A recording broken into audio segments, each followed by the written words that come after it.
Bulletin का आगाज कर रहे इस वक्त की बड़ी खबर से, जो कि कानपुर से है। इरफान सोलंकी का अदालती रिमांड बढ़ गया है। इरफान समेत सभी मुलजिमीन को 14 दिनों का रिमांड मिला है। फर्जी आधार कार्ड बनवाने का मामला सामने आया था और इरफान समेत कई लोगों पर मुकदमा दर्ज हुआ था।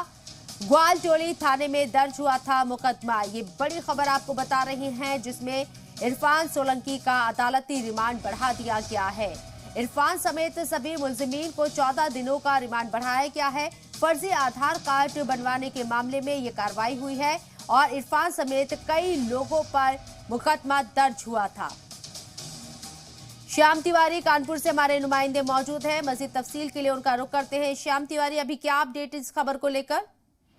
शबनम, आपको बता दें कि आज इनकी डिमांड पर सुनवाई होनी थी और जो अभियोजन पक्ष है और बचाव पक्ष है, दोनों ने अपनी अपनी बहसें दी।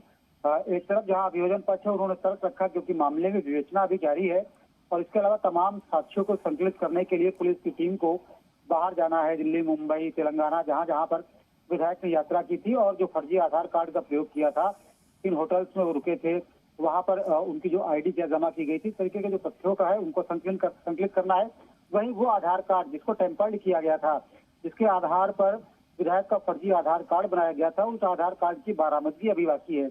वहीं दूसरी तरफ आपको बता दें कि बचाव पक्ष ने ये तर्क दिया कि उनका जो मुवक्किल है इरफान सोलंकी, उसको गलत तरीके से फंसाया गया है। पुलिस ने गलत तथ्यों के आधार पर उनकी गिरफ्तारी कर रखी है और तमाम जो दूसरे लोग हैं उनके ऊपर कोई मुकदमा नहीं बनता। लेकिन जो माननीय जज हैं उन्होंने अभियोजन पक्ष की दलीलों को सुनते हुए उनकी न्यायिक हिरासत से 14 दिनों के लिए बढ़ा दी थी।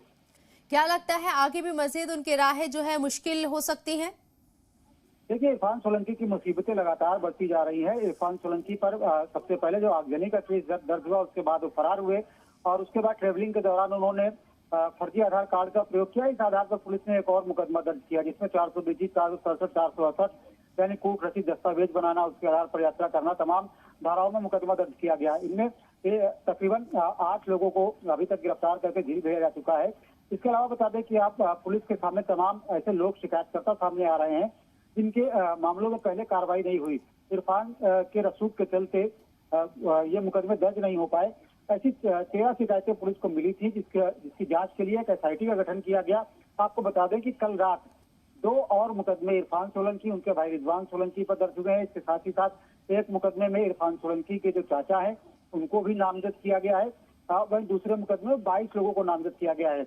इसी तरीके से कुछ और लोग भी अपनी शिकायतें विधायक के खिलाफ लेकर के पहुंच रहे हैं और पुलिस इन मामलों को बेहद गंभीरता से ले रही है और इन मामलों की जांच करा रही है। आपको बता दें इन सब में से एक प्रमुख मामला मेडिकल कॉलेज में बवाल का है। 2014 में मेडिकल कॉलेज में जमकर बवाल हुआ था। इरफान सोलंकी की जूनियर डॉक्टरों से लड़ाई हुई थी और उसके बाद पुलिस ने मेडिकल कॉलेज में लाठीचार्ज किया था। सपा की सरकार थी, मामले में फाइनल रिपोर्ट लग गई थी, किसी तरीके की कोई कार्रवाई नहीं हुई थी। लेकिन अब इस मुकदमे की ही पुनर्विवेचना की मांग की जा रही है। एक समाज सेवी अपनी शिकायत लेकर के पहुंचे और उन्होंने कमिश्नर पे इस पूरे मामले की जांच करने के लिए गुहार लगाई। तो पुलिस कमिश्नर ने इस पूरे मामले की जांच के भी आदेश दे दिए हैं। तो कुल मिलाकर के विधायक इरफान सोलंकी की जो मुसीबतें हैं वो कम होती हुई नहीं दिख रही। लेकिन जिस तरीके से आपने कहा कि पुराना मामला था, उसमें भी एक याचिका करता है, वो पहुंचता है और उस पर सुनवाई की मांग करता है। आपको लगता है ऐसे और भी केस होंगे, क्योंकि विधायक के राजनीतिक रसूख इरफान सोलंकी का, तो उससे मुतालिक और भी ऐसे केस निकलकर सामने आ सकते हैं जो इरफान सोलंकी की मजीद परेशानियां बढ़ा सकते हैं? बिल्कुल, तमाम ऐसे मामले हैं जिनमें सत्ता के रसूख के चलते कार्रवाइयां नहीं हुई। सपा की सरकार के दौरान तमाम ऐसे मसले हुए जिनमें कार्रवाइयां नहीं हो पाई। पुलिस गुहार लगाते रहे, मुकदमे दर्ज नहीं हुए। अगर मुकदमे दर्ज हुए तो उनमें फाइनल रिपोर्ट लगा दी गई। अब जब इरफान सोलंकी जेल जा चुके हैं तब इन लोगों को उम्मीद जगी है कि उनके उन पुराने मुकदमों में जिनमें तब कार्रवाई नहीं हुई थी उनमें अब कार्रवाई हो सकती है।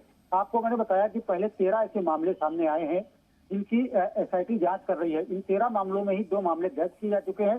तमाम और ऐसे मामले हैं जिनकी पुलिस जांच कर रही है। उसमें एक नया मामला आज आया और एक शिकायतकर्ता कल भी क्या पुलिस के पास पहुंचा था जिसने इरफान सोलंकी पर आरोप लगाया कि इरफान सोलंकी ने उनकी पीएनडी पर कब्जा कराया था एक बड़े माफिया को और उसके लिए 50 लाख रुपए भी लिए थे। तो ये तमाम ऐसी शिकायतें हैं जो पुलिस के पास लगातार पहुंच रही हैं और पुलिस इन शिकायतों को पाती है जिनमें पुनर्विवेचना हो सकती है या जिनमें पहले कार्रवाई नहीं हुई और वाकई में ये मामले कहीं ना कहीं सच से उन पे कार्रवाइयां की जा रही हैं, उनके आधार पर मुकदमे दर्ज किए जा रहे हैं। जी, बिल्कुल श्याम, 14 दिन की जो अदालती रिमांड बढ़ाई गई है, क्या लगता है कि पुलिस को कोई ऐसी बड़ी लीड मिल सकती है जिस बात की तरफ इशारा किया जा रहा है, अंदेशा जाहिर किया जा रहा है कि कुछ बड़ा हो सकता है? देखिए, 14 दिन की रिमांड आपको बता दें कि फर्जी आधार कार्ड बनाने और उस आधार कार्ड के आधार पर ट्रेवल करने का जो मुकदमा ग्वालटोली में दर्ज हुआ था, उसमें ये रिमांड दी गई है और 14 दिन की रिमांड बढ़ाई गई है और जेल में ही जो भी अभियुक्त इस मामले में अभी तक गिरफ्तार हुए हैं वो जेल में ही रहेंगे और 14 दिन बाद एक बार फिर इस मामले में सुनवाई होगी।